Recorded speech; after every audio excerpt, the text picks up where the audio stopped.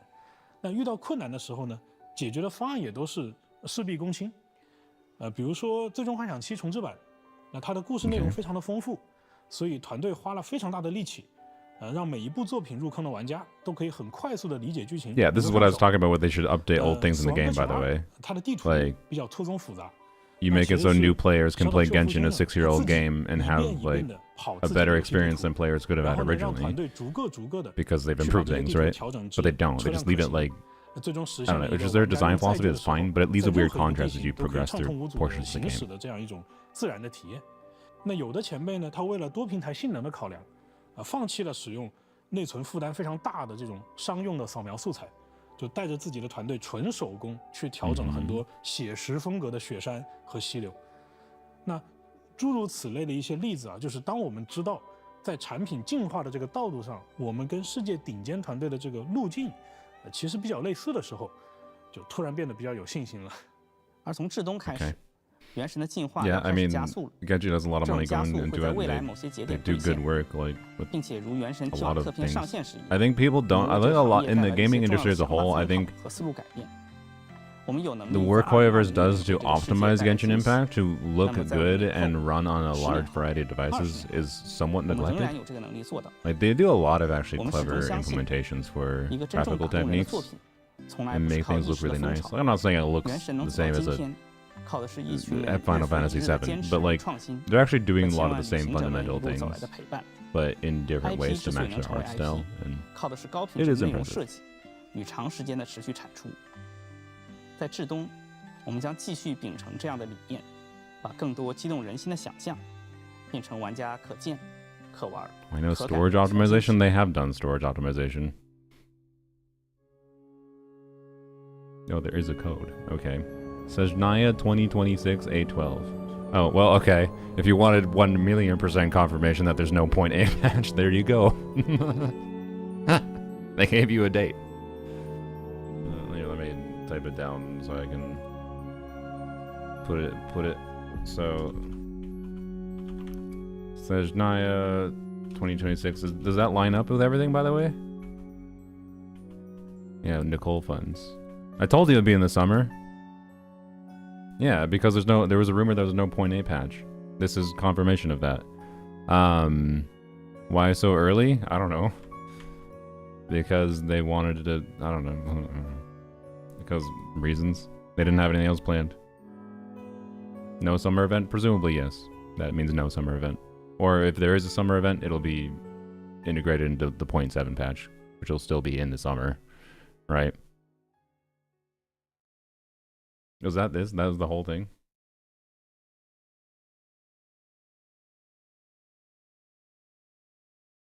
Okay. That ended kind of suddenly. Alright. That's no exaggeration. exaggeration. It's no exaggeration. Thank you, Lanya. That was funny. I just unmuted Genshin and she said it's no exaggeration. Hello, Northern Lion. I'm not gonna lie, watching some clips. This is an hour long and 40 minutes. I'm not gonna lie, watching some Tomodachi Life clips from Northern Lion makes me want to play the game. It's no exaggeration. That ended suddenly. I guess let's go put in the code. So yeah, I don't know. Did I need to wake up early for that? I don't know. I'm not gonna lie. I expected something a little bit more than what we got. Like, there was a lot of fluff about how like we feel good about where we're going with Genshin, and don't worry, the Genshin will continue forever. I appreciate that. I appreciate that on a level of, you know, I do believe them that they're trying. That most of the people working are trying to make a cool thing. I don't think everyone working on Genshin is like trying to leech as much money from the player base kind of thing. But you know, did that feel mostly like, hey, we want to, like, we've decided that the targeting, that what we needed to do is that we needed people online to start talking about how a major Genshin update is happening, so like we gotta like start the news cycle early type of deal.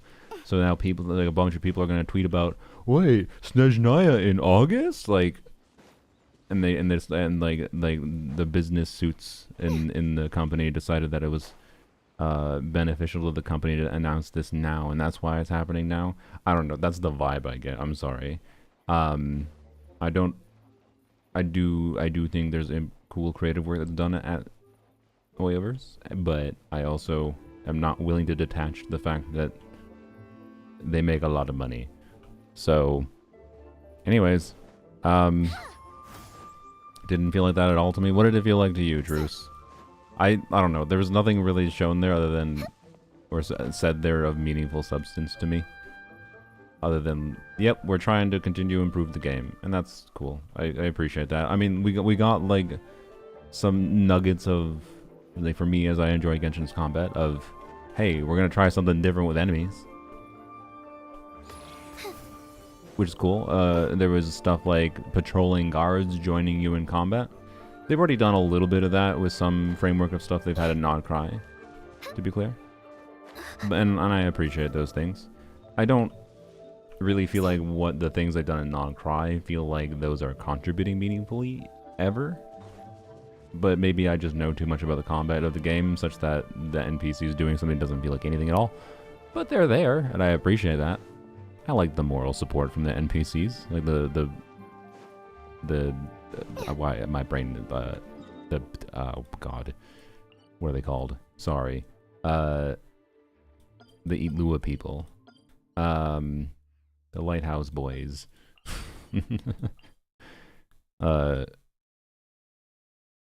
you know, them joining, Lightkeepers. There you go. Thank you. Train sim. Yeah, I don't know. There's a lot of talk about the train, which I expect will be better than the Aquabus. Because trains make more sense than a fucking... I'm sorry.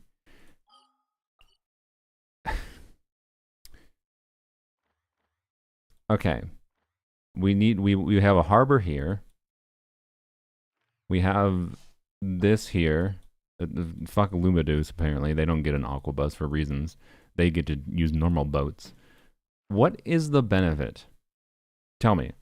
Why are we building infrastructure to go through the fucking mountain with a slow ass, the worst public transit system in the world speed wise, going over bodies of water through a mountain when you are a water? Look at all the water here. If we're gonna take a boat, we could, you know, say go from a dock here, go down here, go through here, go here, and go here. Why do we need to build this massive structure that is really expensive to both create and maintain? I assure you, it's nightmarish to maintain this. Automod doesn't like you. Like you posting the French are dumb, but I'll allow it. I don't think it's because the French are dumb. I think it's because they went for visual flair over all else. And the writing, I bet you the writing team was like, no, let's not do this. And then the art direction team was like, but the vibes, man. And the art direction team won. I bet the Aquabus is not that different to Musk's Hyperloop. I mean, okay, look, if the Aquabus was meant to be commentary on the stupidity of the Hyperloop, fine. But even the Hyperloop, I think, is less dumb than the Aquabus. Like, the Hyperloop is like, let's build a thing when there's already... Actually, I think it's kind of the same as the Hyperloop. But anyways, it's so bad. Dumb is censored? No. No, Automod, using the words, the French are dumb, not dumb. Automod is a little bit, it tries to be smarter than just dumb. It's not censoring dumb, it's censoring context. Because turns out words actually matter in context, not in just... Anyways. Recap, setup to Snezhnaya. Snezhnaya is in the end, hinted at new cryo reactions, revealed some minor new visuals, including amazing train mechanic. Yep. So, I don't know. I think Snezhnaya will be fun. It's just like, did I need to wake up for that? Not really. I thought they were gonna... I didn't think they were gonna give that many specifics, but, you know, I thought there'd be a little bit more to glean than train exists. But the most meaningful information, yeah, is there's no 6.8. So the timing of this would be, so we end this patch in 3 weeks. I assume this time lines up properly, or maybe, or is one of these, I'm looking at this because maybe one of the patches is shorter. So this patch ends on May, or so the next patch, the Nicole patch, begins on May 19th. Swallow's nest when skies and then we have hide when storms are okay, so then June 2nd. Then 6.7, so the patch after Nicole Lohan patch will be starting in June, or the beginning of June, like June, end of June, beginning of July. And then, yeah, new patch starts, so 7.0 Snezhnaya will start in the middle of August, aka August 12th. So yeah, it matches exactly with the typical 6 weeks. So then we're not going to have a shorter patch period or anything. It'll be 6-week patches until Snezhnaya, and we are not getting a 0.8 patch this year. So, yay, or not yay, if you, depending on what 6.7 has. To be clear, we might still get a summer event. Maybe 6.7 will have a summer area and the final Nod Cry area. So we're going to get double dip exploration patch because, as we know, Hoyoverse is a generous company. Hoyoverse is a generous company. By their own words, they don't care about money. So we're getting a separate summer event area. We're returning to the archipelago. That's my prediction. We're returning to the archipelago, and we're getting the finished final Nod Cry area. Definitely.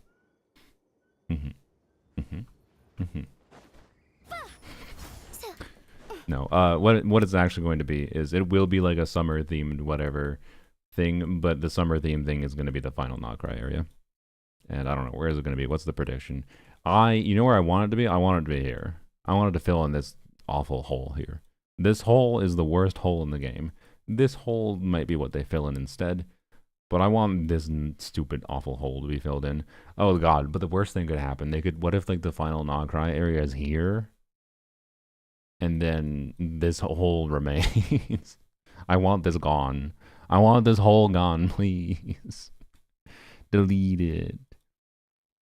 Stormtire's lair is the worst. That's fair. Like, yeah, that's fair. This hole is kind of terrible.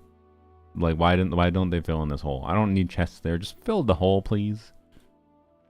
Fill in the hole. 6.8 means no summer event? No, I just think it's going to be merge. It's going to be merge. They're going to have this area, but Nod Cry edition. Hmm.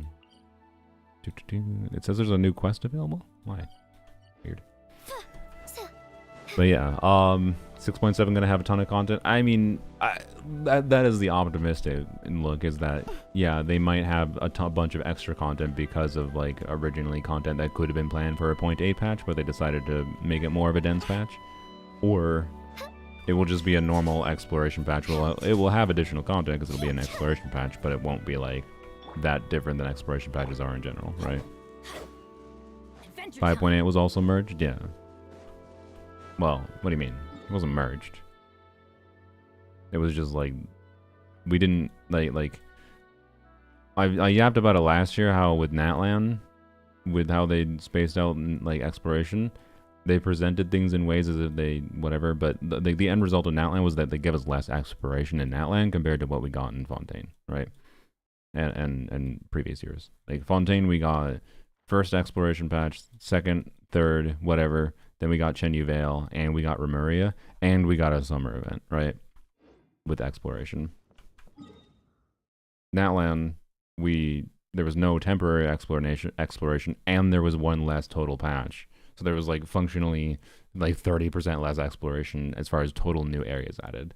As far as, like, total time for content, for, like, how long to explore, that's a little bit more nuanced of a comparison. But it seems to me that Nogcry is going to be the same as Natlan, with, you know, presumably 4 areas added in the game in the year. So first Natlands, or Nogcry, sorry, section, second Nogcry section, then we'll have the third Nogcry section in the future, and that'll be summer event themed in some form, probably. And then, of course, we had this patch, which is, you know, here in the Temple of Space. There was one less patch. No, I didn't say there was one less patch. I said less patch of exploration. Like, go here, Natlan. Initial Natlan. Then we had updated area, this area. And then we had Volcano. And then we had this. That's 4. Fontaine. Initial Fontaine. Then we had 2. Then 3. And this was just, like, better spacing. You could argue that, like, oh, Natlan, what was 3 patches of exploration spaced out in Fontaine was 2 patches spaced out in Natlan. Again, as far as, like, total content. It's not as simple as this comparison. I think it feels better as a player that plays patch by patch, at least, to space them out more evenly, like they did with Fontaine. So, anyways. So this was 3 patches. So I'm talking about, like, which patches, how many patches in the year had exploration added. There was 4 in Natlan for the whole year, and there was 3, then 4, then 5, and the exploration or in the summer for the temporary event, or the temporary area, sorry, which I would count as exploration and patches personally. But either way, it's 1 ahead on a permanent level, or 2 ahead on a level of counting the temporary area, right? Off we go. So, yeah. Anyways, it felt like to me last year with Natlan that we got less exploration. Adventure time. I haven't tried to like measure that out exactly, like how much time did I spend exploring? Like, is the time for exploration content the same? Off we go. Or less? But it felt like less, right? And Nogcry is the same, it seems like, but at least Nogcry, we're getting 1 last patch. So that justifies there being only 4 exploration patches in Nogcry year compared to Natlan, which was 4, but a normal whole year. So, you know, 92% of Petrichor is like a single exquisite chest. I wasn't talking about just the fucking island, bruh. You do realize, like, just like I would, like, really, like, oh, they added no exploration here. Like, oh, okay, we're just gonna ignore this. This doesn't exist. like, obviously when I was gesturing, like, really? Like, obviously when I was gesturing to here, I don't mean literally just fucking Petrichor. Also, for how small this area was, I really like the exploration for this area, just saying. Anyways, actually, I don't think I've done much, to be clear on. No, I do have. I have done in this account. I thought I didn't for some reason.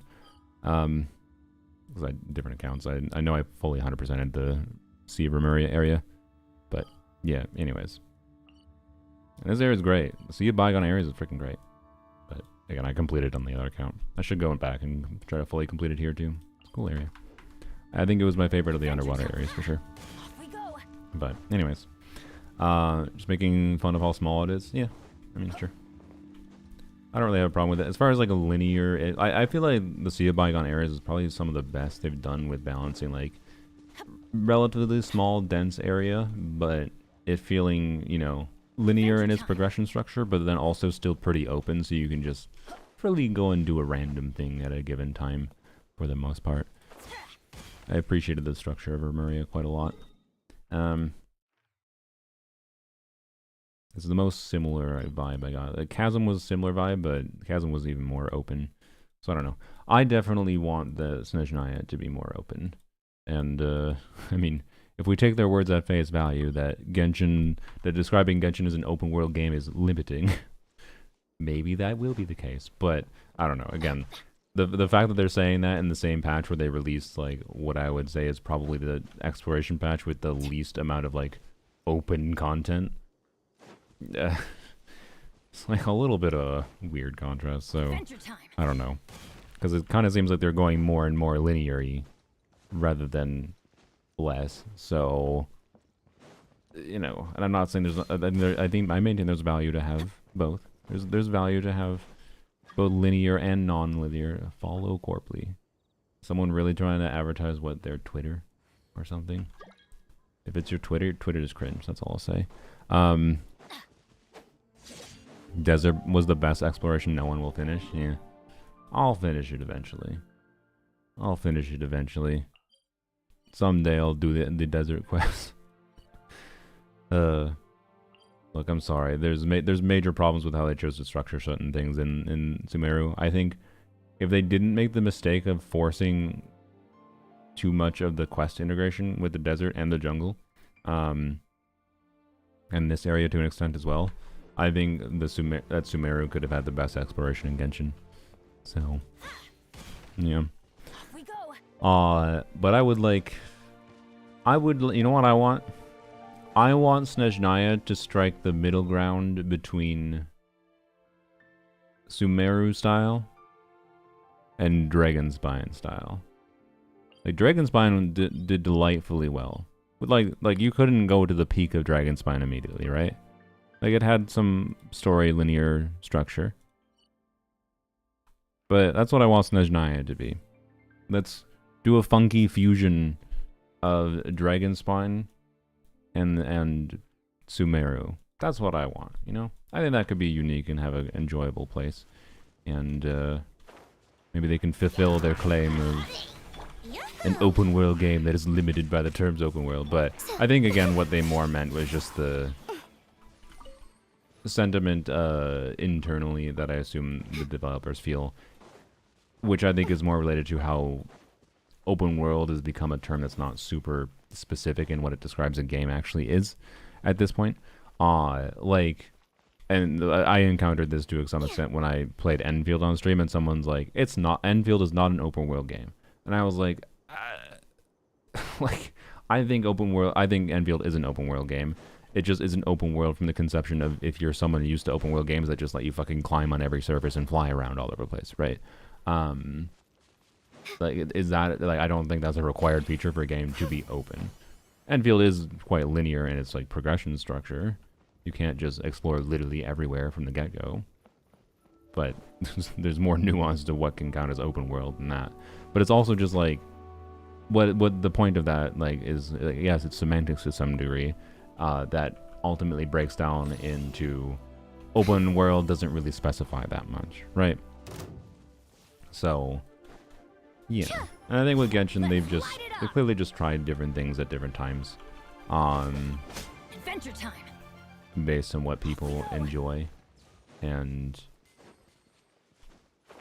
the one problem with gachas is I think I think part of the reason they've gone a little bit more hand-holdy and more linear as time goes on is there is less risk of someone accidentally, by nature of the game, letting you do whatever you want and being very open, you run the risk of a player getting bored. And because they happen to like accidentally run in a circle in one area for 30 minutes. And this could be not just their own fault, it could be due to subtle things of like how the mountain range is designed, that your eye keeps on naturally going, oh, there's a chest here, or there's a chest here, or there's a chest here, oh, there's a chest here, and you'll wander around like this area, but you'll never like accidentally wander into here because you never really see anything over here that piques your interest while you're wandering around in the valley over here. And so you make the game more linear to force people to walk their ass over here so they can see the things over here. And that keeps people engaged, and you don't want to risk someone in a gacha game stopping being engaged with the game, because if they stop playing the game, they ain't spending money. So I think that's my theory on a design level, why Genshin has trended that direction, and why a lot of gachas that are open in their exploration have much of their structure forcing some amount of like story progression to unlock areas of the world and whatever. So on top of, yes, because of like how wide a net they are casting, they end up designing things around like the lowest common denominator player, and assuming like people can't do things that are more complicated and whatever. And yes, people only caring about rewards, blah, blah, blah, blah, blah. Yeah, it has, the Genshin has lots of gacha problems that I do not think Snezhnaya is going to resolve, and I do not think any Genshin update will resolve, but as long as they give more variety to the generalized experience, and it's not like every area feels super linear, I don't really mind that much. I expect, like, I like Nogcry quite a lot. I like Natlan exploration a lot. Apparently, I think a lot of people didn't like Natlan exploration for some reason. But I don't know. I 100%'d, or basically 100%'d most of Natlan. So I didn't really like this area as much, but I mean, I still 95%, so I don't know. Like, I think they've generally done a better job for my personal enjoyment of, like, not that like I feel like it's, ooh, I'm really having to focus and engage on my exploration and think about how I make decisions on what to explore or whatever, but just on a level of vibing my way through the game, passively exploring while yapping. And like a lot of my exploration can be done while I'm like playing D&D with my friends, or like, right, it's like exploring is my primary monitor activity, but it's not like my primary brain activity, right? And I think that might be part of the intended design too, and that's fine. I get that. So, yeah. Nogcry is a vast improvement without question over Natlan. I wouldn't say vast improvement, but I think it's been about as enjoyable for me. You don't have friends? Okay, Palooza. You know, the more you give me gifted subs, Palooza, the less friends I have, because the more I get gifted subs, the more I want to stream. And that means I neglect my time with my friends. So you know what? To an extent, you're right. You're right. The more money you give me, the less friend I have. I want you to bully me. I am bullying you.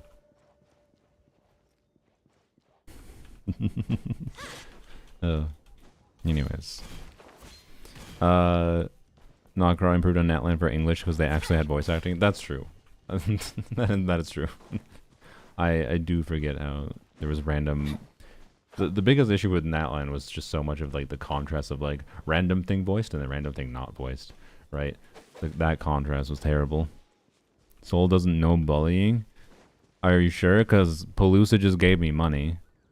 I'm pretty sure I just accidentally bullied Palooza into giving me more money. I wasn't sure that would actually work. I was mostly just joking. It wasn't bullying. I actually, I don't know. I feel like bullying does not come naturally to me, to say the least. So saying I don't know bullying is fair. If I make someone feel bad, I feel like a really, really shitty person. So, anyways. But I have no qualms with psychologically manipulating Palooza to give me more money. No, that was I'm just being silly. Anyways, thank you, Palooza. Snezhnaya looks really pretty. Yeah, I'm curious. Like, obviously, I think they're being. I did not expect them to show a lot of the environment. They showed like the obvious thing where they're like, "Hey, look, it's an icy landscape," which I'm down with. But ain't no way in 2026 the entire area is gonna be like a snowy tundra, right? Like, there's gonna be some sneaky ass, like a bunch of random ass areas that are like, "Holy fuck, that's awesome." So, you know, I absolutely they've nailed that general vibe for a lot of stuff, and especially with like the Temple of Space. Quite frankly, that's not the Temple of Space, but I guess I'll go in here claim my things.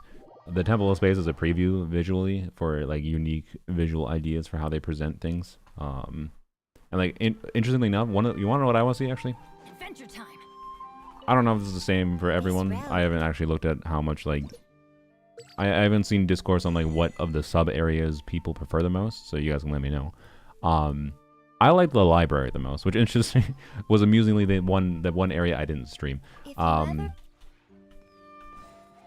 So yeah, I don't know. The library was just like a surprise in particular because I would not say like indoor internal like architecture design was like Hoya versus strength. Normally their strength is like, you know, I can go to Chenyu Vale and enjoy the vista, right? Their strength is like the literal opposite of like the library. But they fucking made the library is great. It was the most fun area to just passively go around in, and like I'm super down for like something with a similar vibe that's even like more confusing. Like they could have gone really hard into like doing some like maze labyrinth thing with the library more than they did, but it still was good, to be clear. And I was thinking I could even go further. So, and I'd be very down with that, and that makes me optimistic that we might see something like that in Snezhnaya. I also think to a lesser extent, again, this is like pretty linear. We just did it earlier today on my Polarm account. Whoops.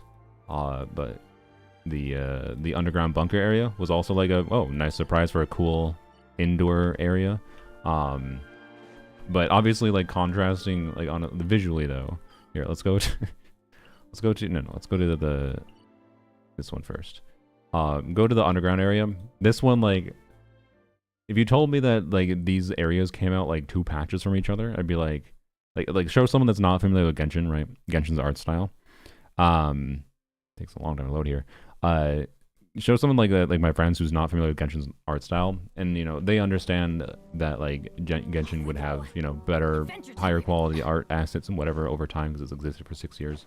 I'm talking about like my friends that are like in the games industry. Show them a screenshot of like, you know, this looks fairly drab. Like they're going for a certain vibe here. I understand. Like I'm not criticizing the general art direction, but like it's kind of like lacking in a lot of like details, I would say. But it's consistent with other things they've done with like the Fatui bases and that like architecture and whatever. So, you know, it didn't have anything that like stood out about it that strongly, and it was more just the general vibe of the area more than like the visual quality. Whereas like going into this area was that stands out, right? Like okay. A little bit of a different vibe, right? Also the music is fucking awesome here. Like, so really strongly want them, honestly. I would be fine if like a ton of Snezhnaya's exploration is actually surprisingly like dense internal areas, right? Like this library proves they can do like a small condensed little area with meaningful depth to it. Like I feel like this was just scratching the surface of some of the potential for something like this. So yeah, section elemental reactions. I don't look. I don't. The new reactions they did with Nod Cry. Should we go? I mean, I don't feel like doing an over analysis of this. I think they said a similar thing in Nod Cry's preview where they said they're doing new reactions or whatever, I believe. Maybe they didn't actually say that at all or hint about it. But either way, now that we've experienced the new reactions that they've introduced with Nod Cry, I'm skeptical. I'm more skeptical than I was going into Nogcry. With new reactions. If they make them interesting, I'm super down. It could be really impactful and be really enjoyable for team building.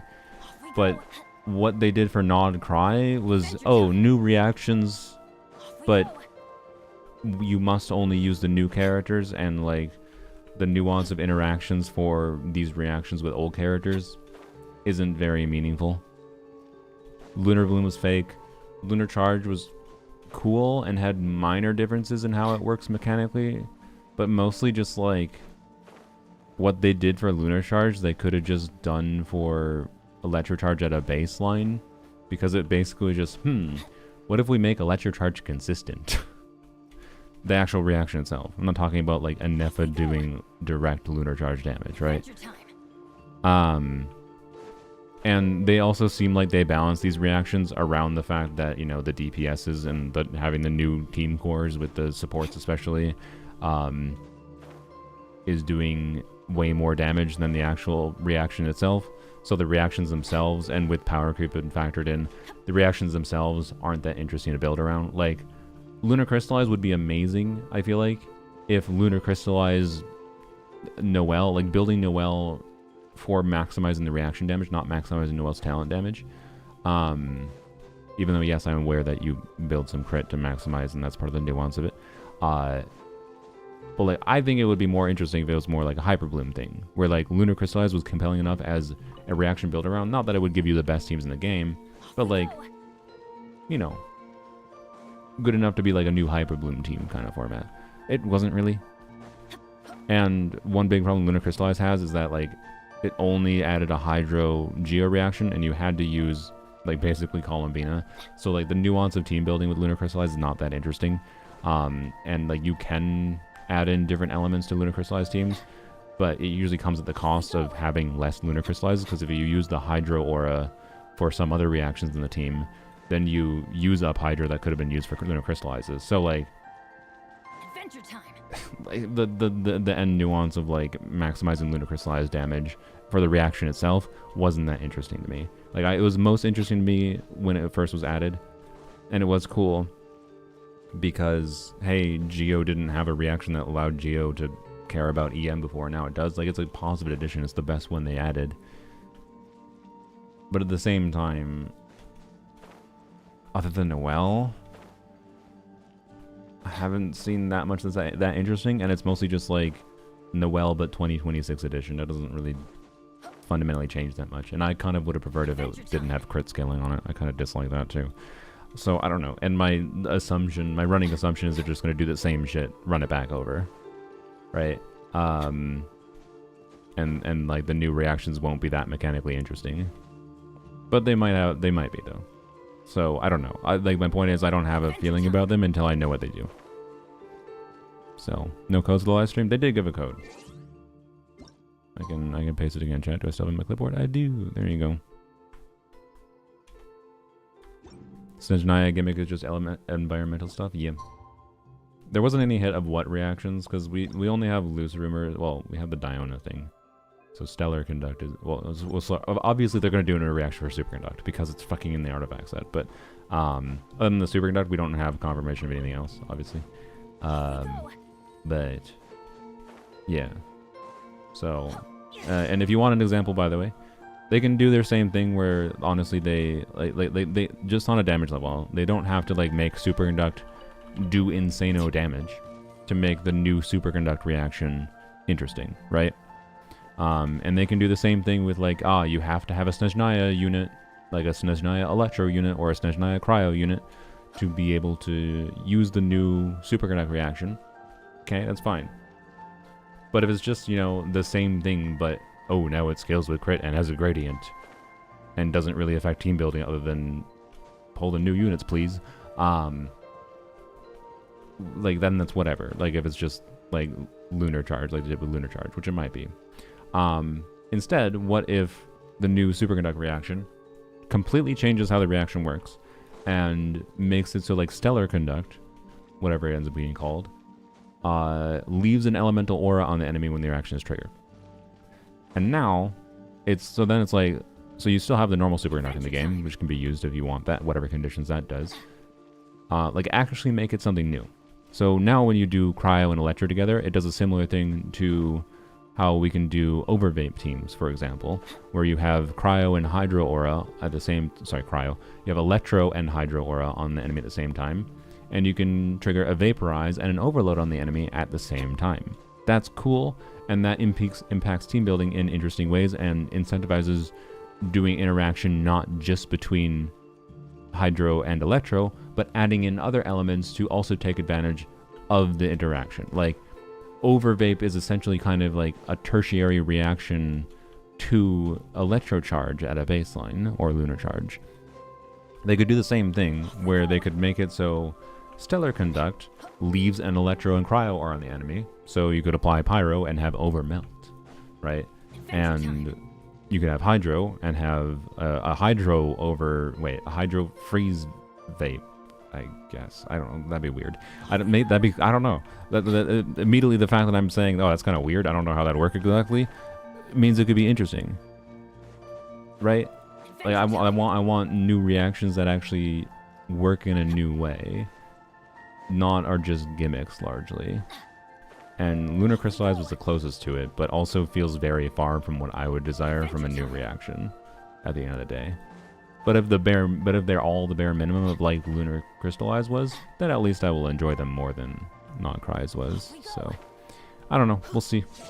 But my running assumption is I am skeptical of what it will be based on how Non-Cry was. So we'll see. New character, Superconduct is like a vaporized melt. Yeah, they could do that too. They could just completely just make it an amplifying reaction. That'd be weird and kind of funny. I wouldn't be against that. Giving Electro that would be an interesting way to actually uplift Electro characters in general. So, like if Stellar Conduct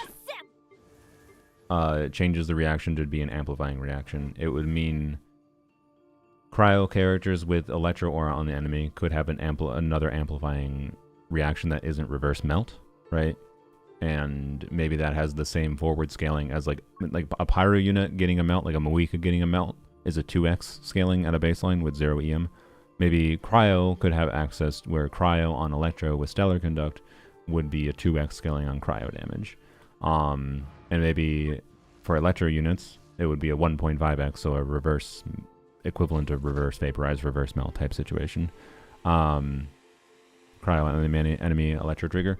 Again, that would be a new thing that doesn't currently exist, that influences team building a lot, not just for new characters, but for previous characters, and allows you to do a lot of potential fun things in the game, right?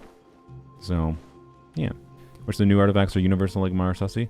I mean, the new artifact for Superconduct just basically says have Superconduct happen.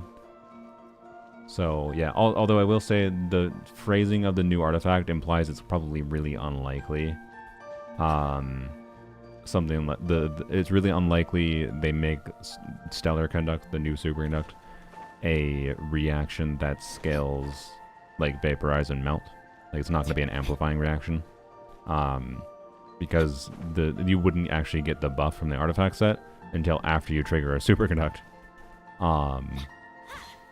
which would mean like you don't get any crit buff for like your first big hit. Like you can't do a big multiplier right away. You'd have to miss a meaningful amount of damage, and that's a clunkiness they don't normally have in artifact sets nowadays. So it'd be a little bit weird if their intended design was that. But we'll see. I teased Vodi on Nitsa when they mentioned a singer in combat. She's a Siren Fae, Linnea mentions. Okay, cool. They did hint some reactions. I know, but I'm aware that they hinted reactions. My whole yap was literally just, without knowing actual specifics of what they do, I don't have meaningful thoughts about them. They could be really cool, or they could be super nothing. That's what, in Nod Cry was, none of them were really cool in my opinion. Lunar Crystallize was interesting, I liked it. But also, my thoughts on it now, a few months later, are eh. The best one this year was eh. And like Lunar Charge is heavily held up by how enjoyable Anefa is for team building. It's not the reaction as much as it is just a Nepha is a valuable unit for team building. Adventure time. And then Lunar Bloom is fake and literally doesn't exist at all. So, you know, that's where it's at. But anyways, bye Ayume. I think you already left actually, but thanks for joining. The vibes here are so fucking good. I forgot how good the music was here when I came through it. I was too focused on the story at the time, but the next time I do a unit review stream, I should just sit in here in the library. Adventure time. Off we go. Lunar Bloom is Llama. Yep, pretty much. But it's not even a reaction. It doesn't change anything with what the reaction does, and then generate a resource for the team if you are a Nod Cry character, right? So, trying to find the occlusion thing where the dog tea party is. Oh, that?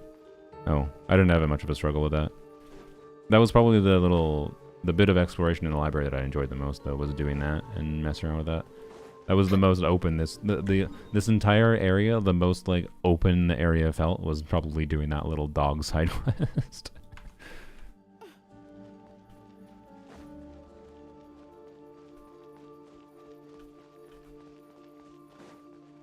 Yeah, oh yeah, and this whole freaking area being like, you know, recording of the entirety of history, and it being, hey, some money, and it being, you know, a big old library.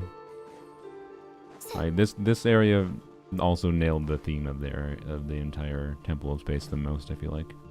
Whereas the other parts of it was like weird because it was shit like, let's have captured animals frozen in time. And then have or whatever other things, and we'll be like, let's put a bunch of vague details with it. Like, why? And the reason I'm saying why is because, like, if this is a thing that exists outside of like the normal constraints of it's run by a god or was run by a god, right? Like when they collected art, the beings here that managed the space were there when like the history was being made, kind of thing. So the fact that they have like plaques giving information about like what is the significance of insert big sword, and they have no specifics. Like, excuse me, you know the specifics. This is a museum supposed to be filled with information on the specifics, and instead it's just vague bullshittery. Why? It annoyed me a lot. But anyways, this area doesn't have that problem. I mean, it would have that problem if I was allowed to read the books, because I'm sure the books wouldn't actually have that much detail. But I don't expect the devs to fill every book here and let me read every book. Actually, you know what? I don't expect it. But my god, can you imagine that for a second? If there's anything that could get me into the lore of Genshin, if I walked in this fucking library and I could read every damn book here, I'd probably do it. Actually, probably. Well, on the assumption that the books aren't literally books, to be clear. I will write you a book. All right, I look forward to it, Palooza.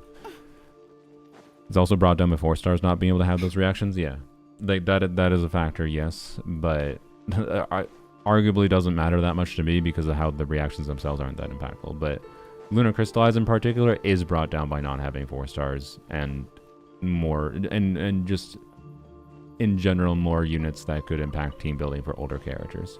And like Eatlua, if Eatlua enabled the reaction, and if Eatlua actually buffed the reaction rather than buffing crit based damage, that wasn't like, Eatlua doesn't buff the Lunar Crystallize reaction at all.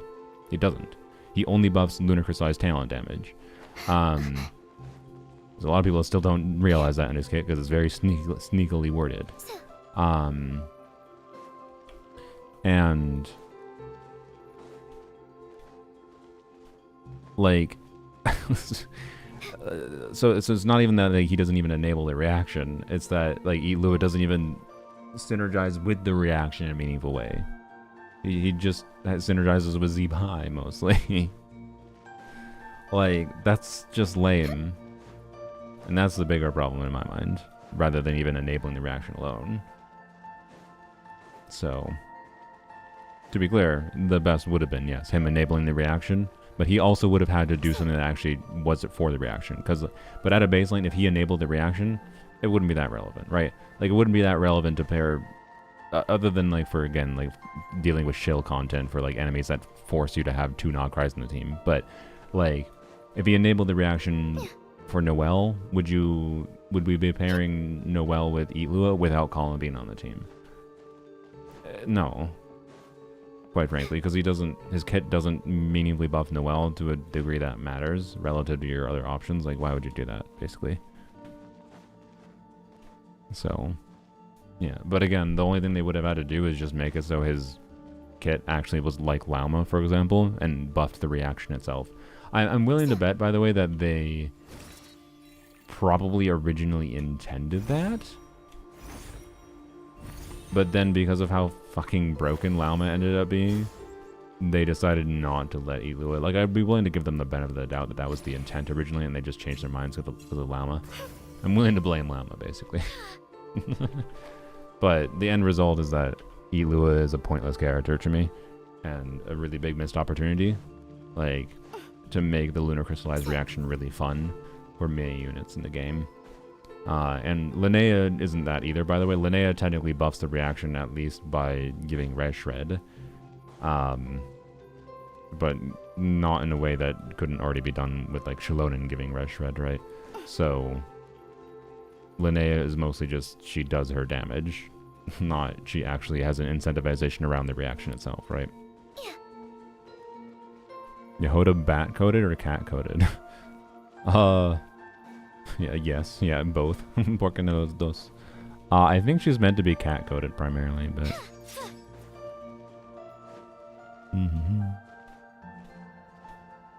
New standard unit was a lunar character. I don't know if that would have changed anything. Again, I don't think it matters that much when the reactions themselves barely are that different. Like, Lunar Charge... I don't know. Let's say Aino enabled all the reactions. What does that influence for team building? There's some context where having Lunar Charge over normal Electro Charge enabled by Aino would be a good thing. Like, it would make Aino a better teammate for Arlecchino, probably. Arlecchino overrated teams. Because there's some slight differences with how the aura works mechanically that would be better. Like, I'd say it's relatively minor at the end of the day. Right?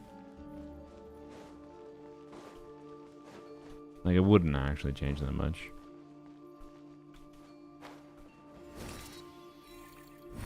Linnea doing more damage than most DPS is kind of insane. Yeah. Indeed. Oh, hello. Also hello. Let's do this. And then let's do dailies, and then I might end the stream because I'm tired.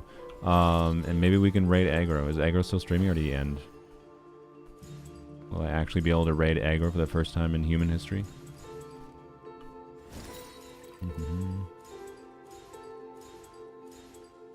Yes, hello Aranora. What did you think of the stream? Did you watch it? It wasn't that much, to be clear. It was... someone in my chat summarized, like, the entirety of the 20-minute stream with, like, 3 sentences. So, you know. The most impactful thing to most people is that Snezhnaya is coming at the end in August. Can we get a custom raid message for aggro? After Nilou, what other characters? Oh, you know what? Hot take. Nilou was the best custom reaction character.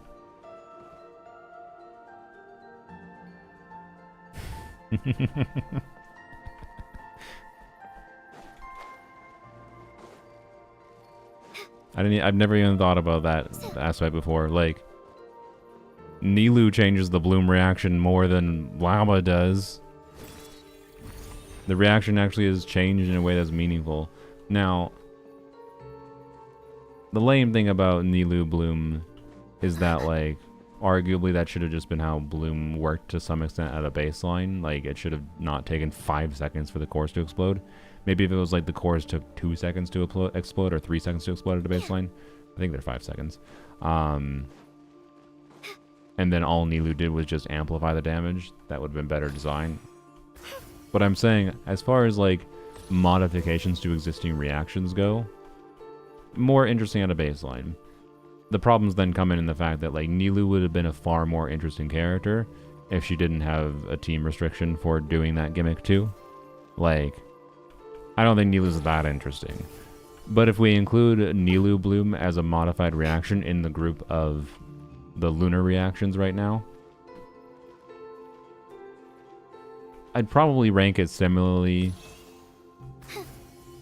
to Lunar Crystallize. Probably worse, I guess, because of Nilou's kit being restrictive. That's technically not the reaction itself, that's the kit of Nilou. But the kit of Nilou is how you do the reactions, so, you know. But that's where I'm coming from.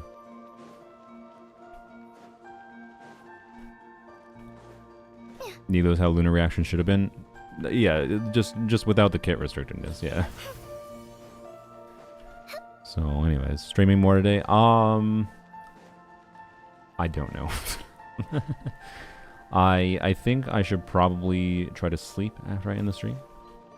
And then I think I should try to maybe see if I can finally finish this Lanyan video. Because after I get the Lanyan video done, that's like my final thing to finish mentally. And then I am gonna try new strategies for YouTube moving forward. For my content strategy. But like, I gotta make the Lanyan video, yo.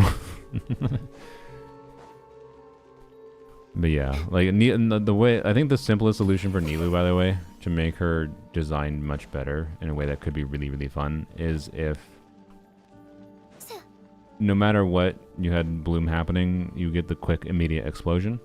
But then if you put in a non-Hydro or Dendro unit in the team, it does less damage, right? Because like she scales up the damage value significantly, so you just get much less damage increase to the Bloom core damage if you include a Pyro unit or an Electro unit or whatever other unit, right? So as soon as you include a non-Hydro or an Anemo unit, actually an Anemo unit is one of the most interesting things that would have been fun to put in Nilou teams. So, anyways, apart from low investment players, I guess Overbait would be more relevant, but the problem is that I know a shit Hydra app without Ascendant Gleam. Yeah, like, that was part of my point. Is like, I don't think like I know enabling the reactions fundamentally changes anything with how the reactions are designed. And also the double knock cry thing, yeah. Like, I don't think it really changes that much. But if the reactions were actually more interesting, then absolutely, it would become actually problematic that no 4-stars could enable it, for sure. So, if next year the reactions are really relevant for team building, and we don't get any 4-stars that enable them again, that will suck more than it did this year. This year, I would argue, even though it's a common complaint, I would argue it doesn't really matter that much because of how the reactions were designed, for the most part. Other than the enormous L and missed opportunity with Lunar Crystallize with Elua. So, whatever you do, I hope you have a great rest of the day. Thank you, Vivacious. Old Bloom was kind of unplayable without Nilou. Yeah. Which is, again, part of the nuance of the discussion there, where, like, again, you could argue that that's just how the reaction should have worked originally. To some extent, just like less damage and all Nilou. If it worked like that at the baseline originally, I don't know, it can't really work like that. Like, the reason the cores hang around for several seconds is because of the idea they wanted to make Hyper Bloom and Virgin works. Like, I understand why they designed it the way they did. So I don't know. I think Nilou is fine other than the restricted passive.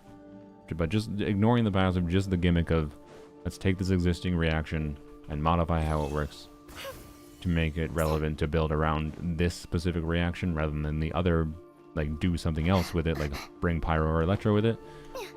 Like, was a baseline cool gimmick. They just shouldn't have forced doing a full Hydro Dendro team, right?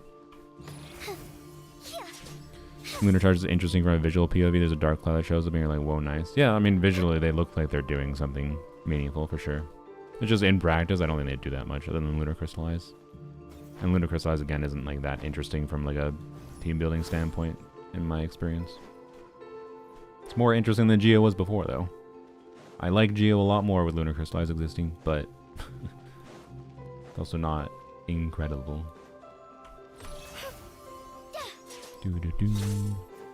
But yes, they did a good job. They definitely do a good job making it feel like it's something new, without it actually being something that's that different necessarily.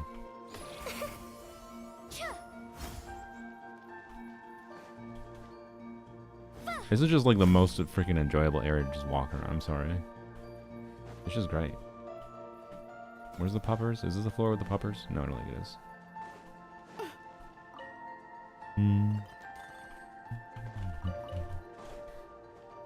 But yeah. Library, 10 out of 10. Good job, Hoyo. More of this, please. Let's go farm. I clicked the wrong thing. Last day for Stygian, FYI, for anyone farming artifacts.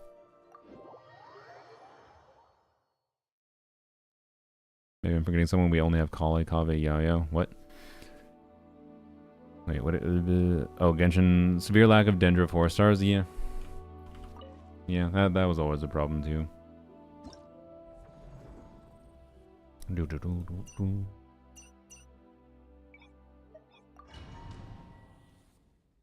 Kirara? Yeah. Oh yeah, you forgot about Cat. I just did a DPS cat run yesterday. How'd you forget about our cat? The neighborhood cat. Is Dee Dee still up there, by the way? No, he left the basket. Okay. Haven't been in the library yet. The music reminds me of Silk Song a little. Yeah. I actually said earlier how, earlier, yesterday again. I forgot where I was. I was in the underground bunker, or no, it was somewhere else. I don't know. There was some not crying music that reminded me of Hollow Knight, which is certainly a compliment to Genshin's music. What? There you go.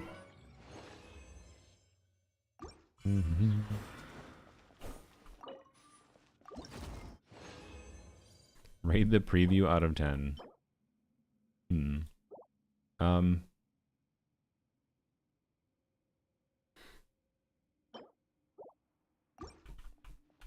7 out of 10. Hey, it's something to talk about. I don't know. Music is the best part of Genshin. I think it's the thing that Hoyoverse is consistently the best at. Yeah. I don't know that I've had an instance where, I mean, I've had an instance where, like, you know, the music isn't memorable, but pretty much entirely, I pretty much entirely always felt like, yep, music here is really good. They managed to make interesting, unique sounding music that is memorable most of the time and fits the areas and whatever. Yeah, music company in disguise as a video game company. With the asterisk that I think, I don't know, a lot of the music is designed obviously around the video game area. So, you know, it is still video game music. Like, they have music I enjoy listening to, though, outside of the video game context.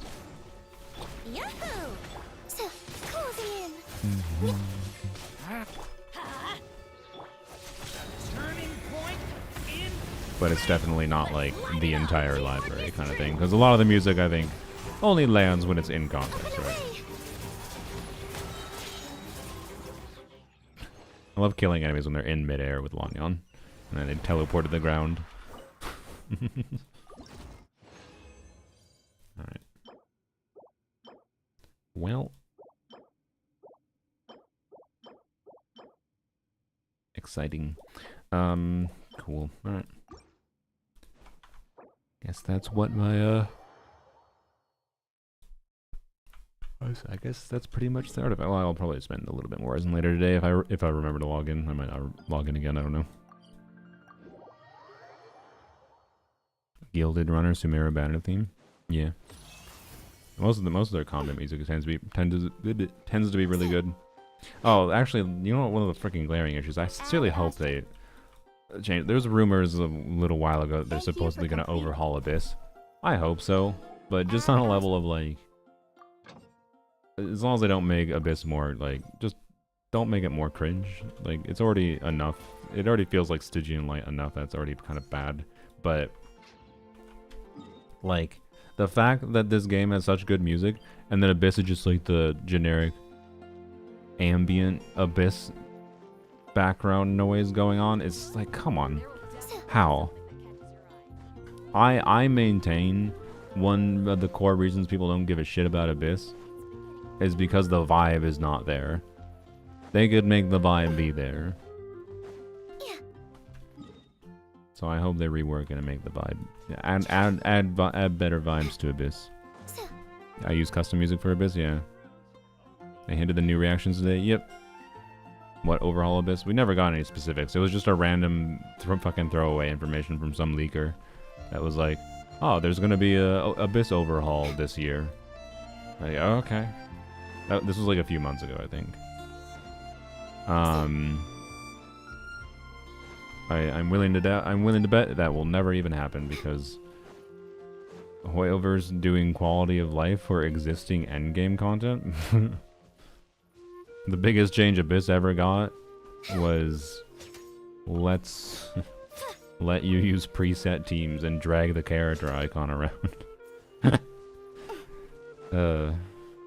Yay. Wow. Anyways, we can log into polearms only, I guess. Yeah. Boop. Hello, turtle. Oh, I'm tired. Yeah, in hindsight, I should have just done my normals. I should have continued sleeping, by the way, and just done a normal stream. I thought there'd be more to talk about, I'm not gonna lie. Dire Floor Abyss. I think they could turn Abyss into the like roguelite, like copy something like Hollow Zero structure from Zenless, in my opinion. That's my vibe of what they should do with Abyss. And make it reset more than once every month, please. They can copy the baseline structure there, but with the card buffs, but make the buffs more meaningful and interactive, and give a game mode that allows us to trial characters for real. Like, I can't express enough how multiple times the fact that Hollow Zero offers like a game mode that has difficult combat in Zenless, optionally, like it's you customize the difficulty level, has difficult combat that lets me trial any character in the game. So when a new character releases, I can try them with like my existing characters and see how I like them. And that has convinced me to pull characters when I otherwise was not interested at all in them previously. Like, and I think that would be that. Like, I think they make more money, is kind of my point, if they add that feature to Genshin in some form of allowing people to actually play characters for realsies in like real content that isn't like an event content that basically plays itself, right? So, anyways. Abyss's neglect is kind of odd because I imagine for most players it's more accessible. Yeah, it definitely is. I'm willing to bet more typical players that are like in the middle ground of engage with the combat, but like don't care that much about like min-maxing things to the extent to like clear fearless difficulty. Like they're like the primo gem clearers. Like they want to clear Abyss because it has primo gems tied to it, kind of thing, and they don't care about clearing Stygian past difficulty 3 because it doesn't have anything other than re-rollers that they don't care that much about, right? So, anyways.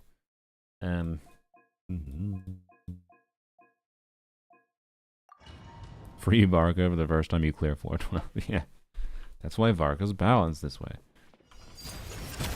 Shine down. Control breathing. I have Electro on that. I was riding the I'm done. Doot. Alright. Low hentai piece today?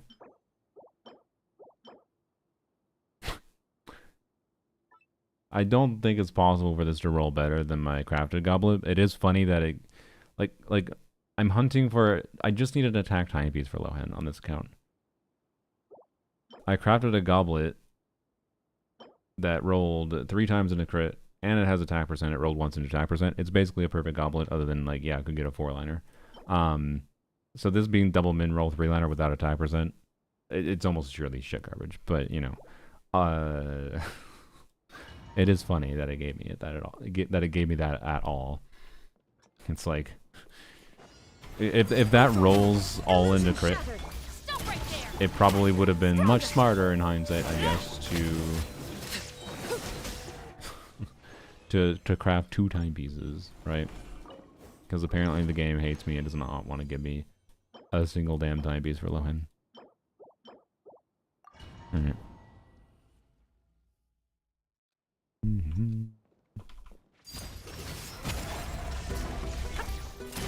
I wonder if the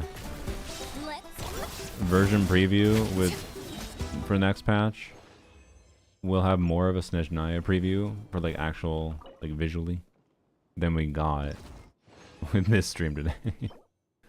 Stop it. Stop giving me freaking EM type pieces. I just need an attack type piece. I need a normal piece. Just give me a normal piece. Do you help with Stygian Fearless? Yeah, I'll probably be doing, maybe not till next, probably next week, but maybe Sunday. Sunday will probably either be a unit review stream or a viewer Stygian, or Abyss if people want me to do Abyss instead, but I assume it'll mostly be Stygian. I plan to do them probably next week. Probably be multiple streams. Okay. Great. Well, I guess I am farming elixirs. I guess I'm farming elixirs.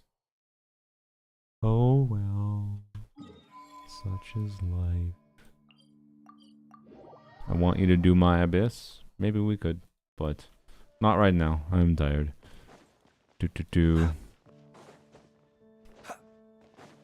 Difficulty 4 can be cleared in co-op? Yeah. Co-op is still... I really wish they had like a more of an incentivization for people to try co-op, because the amount of people that don't even realize that you can co-op any difficulty of Stygian is funny. And it can often be quite enjoyable. And I imagine the Moon Gecko, we haven't tried co-op with this current Stygian. I imagine the Moon Gecko is more fun in co-op. And probably less awful in general. Because any on-field only healer can heal everyone, for what it's worth. So, you know. And then obviously having 4 characters active at the same time means you break the shield faster too. Map combos against Gecko on mini accounts, yeah. So, anyways. I mean, I don't know map combos, so, but I've never claimed to be the to have skills with Mawika. So if I log into someone's account and my only option for Moon Gecko is Mawika, I'll try it and see if it reaches investment level that I can try to clear. But if I don't get a vibe of like, yep, I can clear this in like 30 minutes to an hour, I'm just going to tell people, I'm sorry, you're going to have to get better playing Mawika yourself, because I'm probably worse at playing Mawika than you are when I literally never play my Mawika. So, anyways, I'll go here. Did I get an artifact? I don't think I got any artifact, right? No. Okay, my garbage. This rep. Wait, did I go here at all this week yet? If I get the transient resin, I'll spend it, and I don't remember if I went here yet. I did. Okay. Never mind. I was gonna say if I get the transient, I will spend it in the thing, but I already did. Oh well. If you ever. All right. So yeah, plan for the rest of the patch is basically just finishing some farming on polearms only to get elixirs, and then we'll probably do a bunch of random Stygian either co-op, viewer stuff, whatever. Maybe some unit review streams, and maybe if I get in the mood for it, or I'll probably at least we'll do like a currency war stream at some point. And we'll see. I don't know. We'll do a theater stream, obviously, when that resets next week. But it'll be pretty chill the rest of the patch. Oh, I will be wishing for, of course, MLE cons on this account as well. Thanks for the stream. Always loved your off-meta videos like Super Good. Thanks. It won't be off-meta soon. I don't know. We'll see. Again, it depends on what they actually do for the reaction and how much it just is pull new characters and if it actually matters for old characters. So, yep. Your Holder event. I mean, I don't usually make events a focus of content I do in my streams, but yeah, we'll probably do it at some point. I'm sure we'll have vibe streams still. It's not going to be entirely whatever. But anyways, how good is Emily Sig? It's a significant impact for how you can use Emily, in my opinion, because not just like on a damage increase level, like it indirectly, and it's directly a stat, like big stat stick, right? But indirectly, Emily has this weird nuance where like she needs, every time you press her skill, so you can do like a normal, you can do burst every other rotation, Emily, without a problem, right? But, and that's normally what you do with a C0 not signature weapon, Emily. But when you press her skill, she casts her skill and her lamp doesn't have sense. And scents are triggered anytime the burning reaction is happening. She can gather a scent. And she needs to gather multiple of those scents before her skill does like quadruple damage. Like level 1 Lumidu's case damage is 84%. Level 2 Lumidu's case, so when she has 4 scents, is 180% times 2. So it's like 4 times damage. More than 4 times damage, actually. But that build-up time is really, it kind of sucks. How much does that matter in like a Kenichi team? Not fucking at all, basically. Like I don't think for a Kenichi team it matters that much to have Lumidu's. But if you want to like really push the limits of the kind of fun things you can do with Emily, like most people vastly, I think most people still, if they know anything about Emily's kit at all, probably still believe that you can't like put Hydro in a team, and you can't even put Electro in a team. Like you have to have burning happening permanently for Emily to work. You do not have to have burning happening permanently.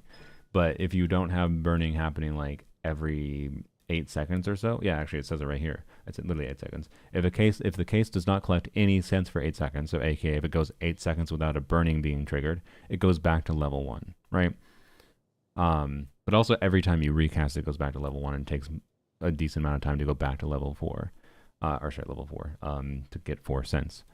Her burst refreshes the duration of her skill and recasts, it stores it away at whatever state it was at. So if it was at level 2, when you cast the burst, it'll recast the scent, her lamp, and at level 2, so it'll immediately start doing level 2 damage again. There'll be no build-up time. And her weapon giving energy and giving a bunch of stats to her basically enables you to burst every rotation in any kind of team that you want Emily to be in.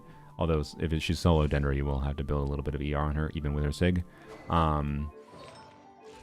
But the end result, essentially, is that her burst can enable... Her being able to burst every rotation could enable you to play teams that I wouldn't say are even like necessarily functional without bursting every rotation. And you can burst every rotation with like an energy weapon build. Like I've done emblem builds. It was one of the first things I did with her. I tried emblem on a catch build, a burst every rotation build, and it works surprisingly well. But there's a significant value gain from this if you want to make use of Emily with other kinds of team formats. But especially if you want to, if you want to bring Hydro into a team with Emily, and when you keep Emily's damage up properly, it's almost required, because Hydro eats so much of the burning aura that it becomes a lot harder to keep up one instance of burning every 8 seconds, and it's much more doable to just build up the sense once and then use your burst to keep on recasting it. And you only need like literally like one burning trigger in between anything to be able to keep up stuff properly. It makes it so much more easy. Whereas if you're casting skill and burst every rotation, you need to like cast skill, have a bunch of burning going on for like 5 seconds before you have any Hydro going. So if you have Farina doing Hydro off field while trying to build up sense, it's just doomed. You can do it for the initial rotation setup, but like having to do it after the initial rotation setup because of Farina's 30-second uptime is basically impossible. You can still do it technically because of a weird variable application, but it just becomes a weird and a kind of mess. So like it's hard to recommend playing Emily with Farina without her signature weapon. Is kind of my vibe. Do you need it though? No. Like realistically, I'd say most of the teams I end up playing the most regularly with Emily don't have Hydro in them, because even with her signature weapon, it's still kind of clunky to work around. But it still is fun because doing Virgin teams with Emily is enjoyable. But Yeah, anyways. And Emily is being uplifted with Nicole next patch meaningfully. Because she's an off-field attack scaling damage dealer and getting a 600 attack buff. Plus Hexeride team cores mean she gets free damage bonus 2 is quite good. Yeah, TLRD the stream. They teased some train stuff with Snezhnaya. They showed like 2 instances of snowy landscapes. They teased that there will be new reactions and nothing of concrete anything. And they teased like some kind of shift in their design philosophy for enemies and mention of things like NPCs joining you in like or guard patrol specifically joining you in combat in the overworld, which is cool, I guess. On a flavor level, I like that. I don't think it'll actually matter on a gameplay level. It'll just be a vibe thing. So, yeah. Think they'll buff Shatter? I don't know. I don't know. How do you buff Shatter? I don't know. Shatter's in a weird spot. The problem with Shatter is freeze. Right? Like, you buff Shatter by making freeze better. Make it so bosses can be frozen, for one. And make it so that there is Shatter is inherently limited by how often you can freeze enemies, and there's also limits to how much you can freeze enemies too in place in the game. So I don't know. They have to fundamentally change how freeze works, basically, which they could do.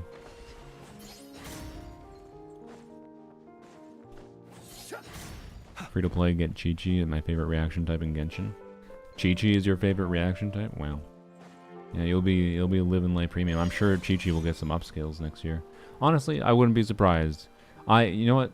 Quite frankly, I expect with next year and them buffing cryo, or not buffing cryo, sorry, doing cryo reactions.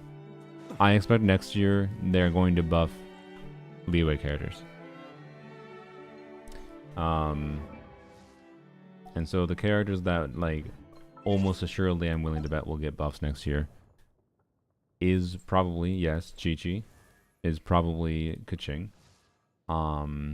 Child probably, wait, will Child he doesn't really count as a leeway character. No, Child will get fucked over because he doesn't count as leeway. Zhongli definitely. Ganyu, yes. Xiao, yes. Hu Xiao, yes.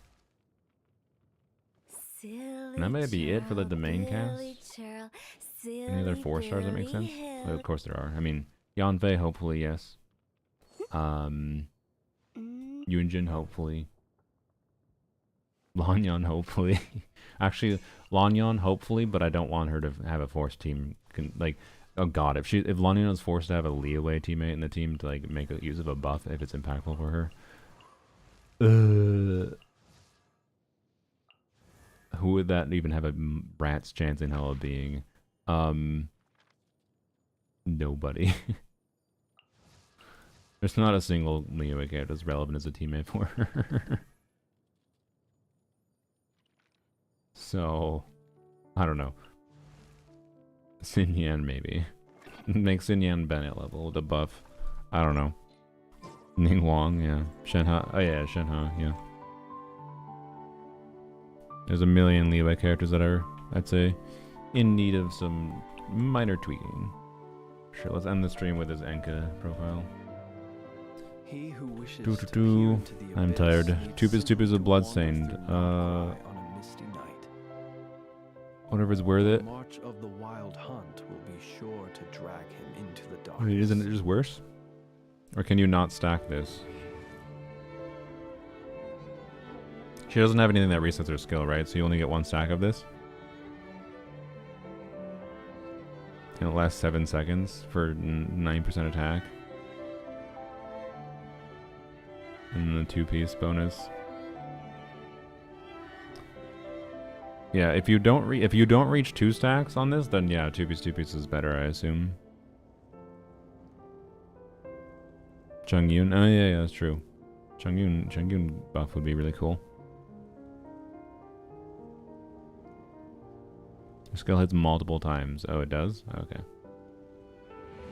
Well, I'm not sure about how the uptime works out, but if you do max stack this, then I think Pale Flame should just be better, right? And you have a pretty good Pale Flame build, so I don't know why you would do 2-piece. That's my vibe.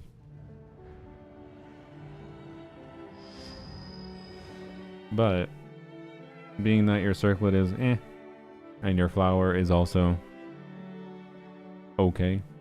Like, is it possible 2-piece could beat it out? Yeah. I think it's possible. But is it worth it? That's another question. I don't know, right? That's my vibe. I'm surprised you know what Snezhnaya builds still. I mean, she's not that complicated character. And obviously, Gerard is building around physical. So. Shadows, chattering away I definitely don't know what ER needs look like. Hope they'll do the buffs around Geo like they did Hexarive for Anemo. Maybe. Yeah, I don't know. Sorry. Maybe I'm a little tired, dropped, but I don't have meaningful thoughts other than like it might be worth a shot to strong box a little bit for the chance of it, but I don't know. Like I feel like if you're max stacking, I don't really see how. I guess the attack, I don't know. How much she does do some portion of damage that's still attack scaling, right? So that's my question is, how much does the attack stat from this matter? Because if the attack stat here doesn't matter that much, then maybe you may as well just because other than the attack percent, the damage bonus is the same between 2-piece, right? The flower? Did I say flower? No, I meant the feather. Sorry. My brain always says goddamn flower when I'm in feather. The fact that there's a flower and a feather, fucking easiest Freudian slip in this damn game. If you can see my mouse pointer, assume it's whatever one I'm hovering over, not the one I say. Obviously, you don't change the flower. I don't think you change the flower or the timepiece, most likely. If you're changing to 2-piece, you would replace the feather and the circlet. So, yeah. But I don't know if it's actually that worth it. Like, I don't think you're gonna gain damage from it per se, unless you get better pieces. And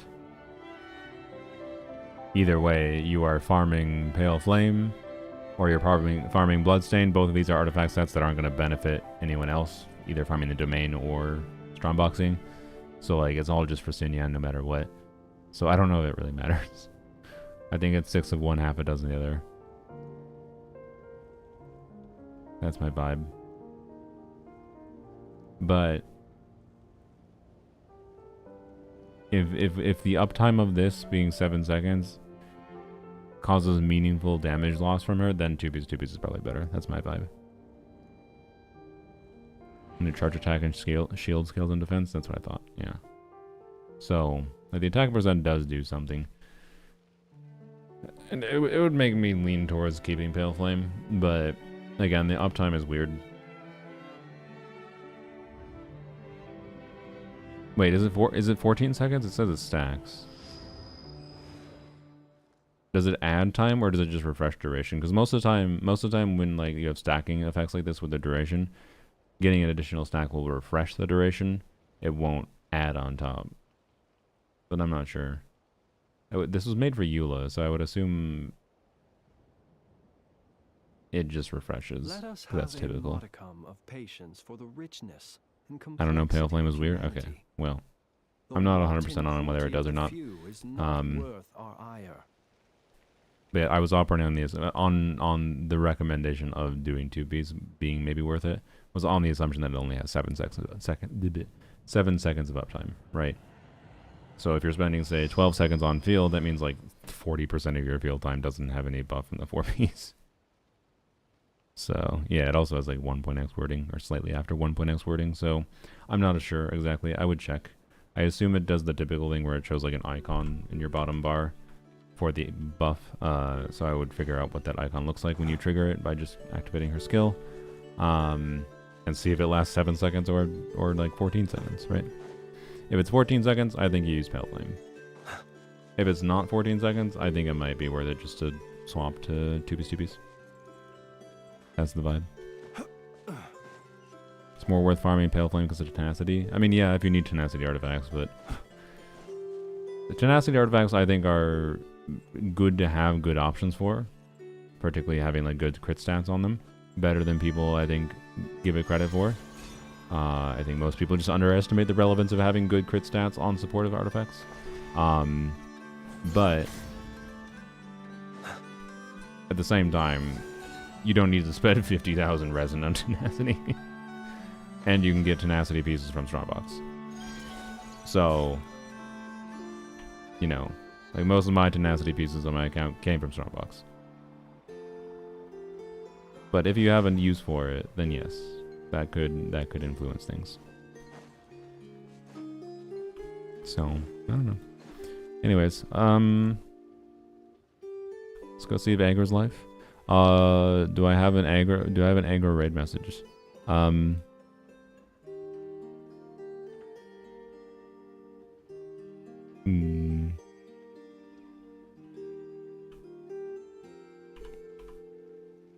Aggro's still live. Let's go. He's playing theater. He has a stream title, finally addressing the Spiral Abyss situation, and he's in Imaginarium Theater. Okay. When is the preview? You missed it. It was over an hour ago. It was like 2 hours ago. The Godwin one.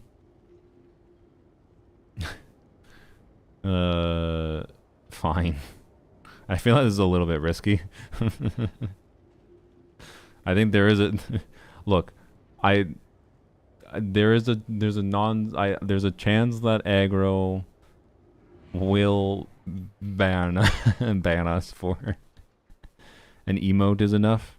Well, we can just meow. How about we meow with many more meows because of how rare. So here, if you want to copy, let's just meow, but like aggressively. Meow meow meow meow meow meow meow meow meow. So I'm gonna do this many meows aggressively. There you go. That's my raid message for Aggro. Let's go raid Aggro. Lunar meow. Alright, bye YouTube. Thanks for joining. Maybe we'll have a stream later today after I sleep, but probably not. Might not stream until Sunday. And probably be viewer Stygian or something on Sunday. So, bye.